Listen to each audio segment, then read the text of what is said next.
Mais là, le dimanche 12 juillet, on a recommencé à se taper sa gueule.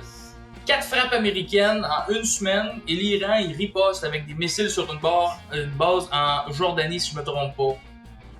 Et là, l'Iran déclare que le détroit est non navigable. Le marché, comme je l'ai dit plus tôt, a réagi très vite ici. Là. Le 13, on a augmenté de 5%.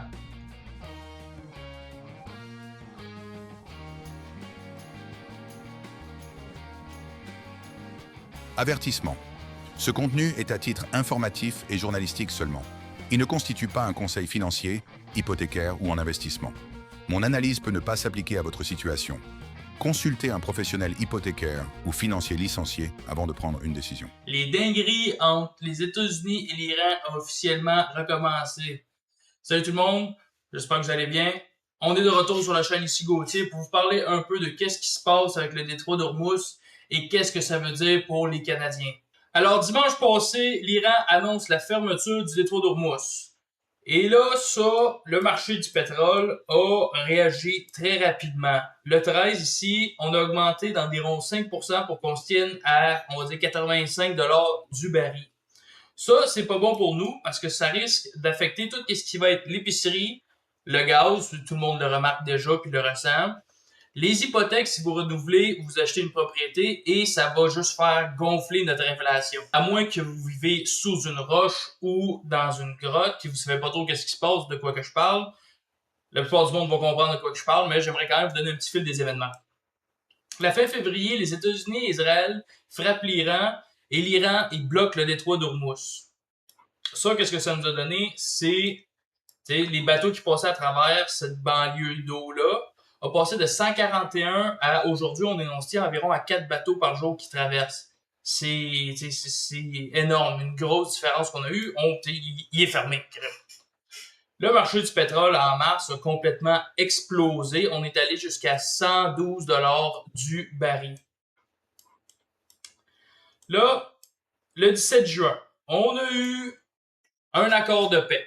Le détroit y ouvre, le pétrole redescend et tout le monde a eu un petit peu un soulagement parce que les marchés ont pu respirer un peu. Mais là, le dimanche 12 juillet, on a recommencé à se taper sa gueule.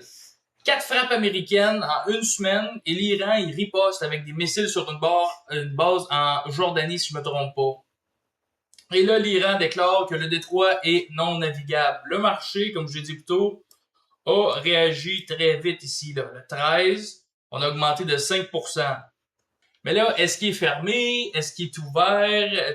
Les dingueries continuent à se passer. On ne sait pas trop qu'est-ce qui se passe. Mais dimanche, 6 bateaux ont quand même passé. Ça, c'est le plus bas qu'on a eu en 5 semaines, mais c'est quand même pas zéro. Donald Trump va dire qu'il est ouvert. L'Iran va dire qu'il est fermé. La vérité, c'est comme un peu un entre-deux. Il est semi-ouvert, mais à 6 bateaux qui passent, le marché il va souffrir. Maintenant, ça va être quoi les impacts que les Canadiens, Canadiennes vont ressentir à cause que le conflit a recommencé? Là, je pense que ça fait comme 4 fois que je vous montre le graphe. Le pétrole a augmenté à 5% de plus. Le premier impact qu'on a eu, puis que tout le monde va le ressentir, ça va être l'essence. Et j'aimerais aussi dire à tout le monde qu'on se rappelle, pendant le printemps, on se tenait pas loin du 2$ du litre, on a redescendu, mais là, ça serait pas fou de repenser qu'on va retourner un peu dans ces scénarios-là où est-ce que le gaz va coûter très, très cher. En février, on était à 1,8%, mars 2,4%, avril 2,8% et mai 3,2%. Ça, c'est le plus haut qu'on a depuis décembre 2023. Puis là, si on regarde encore plus un peu en détail, le prix de l'énergie en général, il augmente comme il n'a jamais augmenté. Ben oui, il a déjà augmenté aussi vite que ça, mais c'est absolument des dingueries à quel point il monte vite. Tout ça à cause d'une guerre qui se passe à l'autre bout du monde. Puis là, une question un peu qui me fatigue des fois à entendre, c'est les gens qui vont dire, ben là, le Canada, on produit du pétrole, on n'achète presque rien du détroit, puis 83% de ce pétrole-là, il s'en va en Asie. Fait que pourquoi est-ce que ça nous affecte nous autres? Ben parce que le pétrole, c'est un marché mondial. Il n'y a pas de prix canadien, il n'y a pas de prix chinois, il y a juste un prix. Ça marche avec l'offre et la demande. La demande, elle reste la même. Mais l'offre elle descend à cause que le détroit est fermé. Fait que le prix explose partout sur la planète. Il y a aussi une certaine petite ironie là-dedans. Terre-Neuve va faire 4% de croissance cette année, puis l'Alberta 2%, juste parce que le pétrole il coûte cher. Fait que pendant que l'Alberta a fait, le restant du Canada puis de la planète, ben pas de la planète, de tout le monde qui sont pas producteurs de pétrole, ils pleurent. Le deuxième impact aussi que j'aimerais parler, que les gens parlent ici et là, est l'épicerie. Ça, l'épicerie, c'est le premier lien qu'il y a avec l'énergie. Les camions qui livrent ton épicerie roulent sur le diesel, roulent sur du pétrole, fait que le pétrole coûte plus cher, le transport coûte plus cher, la bouffe va coûter plus cher.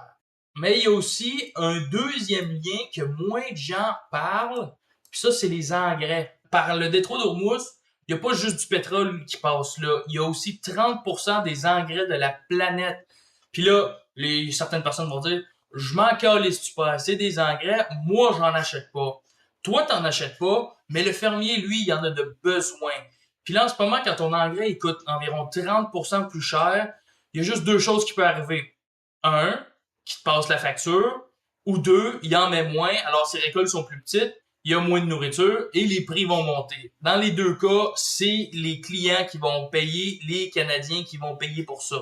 Ben, c'est sûr, en faisant un parallèle avec le transport, la machinerie de tous les fermiers va coûter plus cher parce qu'il roule sur le diesel, tout ça. Alors, la facture va augmenter à l'épicerie, c'est sûr. Là, les gens vont me dire, pourquoi est-ce qu'on n'a pas ressenti encore ça?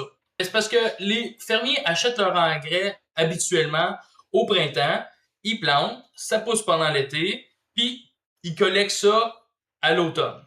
Puis si on ajoute déjà ça avec la facture, tu sais, que tout le monde, je pense qu'on est d'accord pour dire la facture salée de l'épicerie.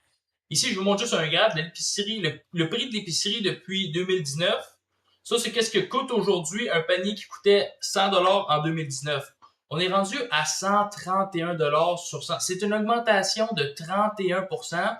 Puis commencez pas à me parler du bœuf. Le bœuf est à 60% d'augmentation. Ça coûte une maudite blindée juste se nourrir. Et aussi, ben, le dernier que c'est sûr que moi je vais parler parce que je travaille dans les hypothèques. Les hypothèques vont augmenter. Si vous renouvelez ou vous achetez une maison, ça va augmenter. Puis là, une question que les gens vont se poser, c'est comment est-ce qu'un détroit à l'autre bout du monde va faire que mon paiement hypothécaire va monter? Ben, regarde bien ça. Le pétrole, il va monter.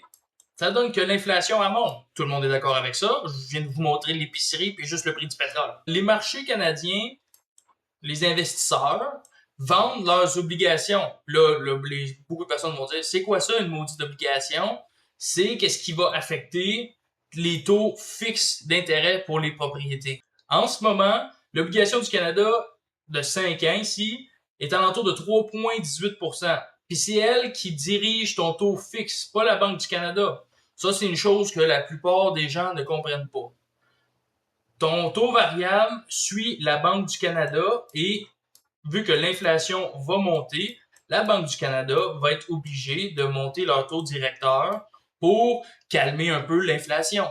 Les taux fixes ou les taux variables, ça va faire que ton hypothèque va coûter plus cher. Si tu renouvelles dans les prochains mois, sécurise tout de suite ton taux. La guerre elle vient de recommencer avec l'Iran et les États-Unis. L'inflation va continuer de grimper et toi, tu peux sécuriser un taux d'intérêt pendant 120 jours, 4 mois. Si ça monte, t'es protégé. Si ça baisse, tu peux contracter au nouveau taux du marché. Puis c'est gratuit, il n'y a aucune raison que vous le faisiez pas.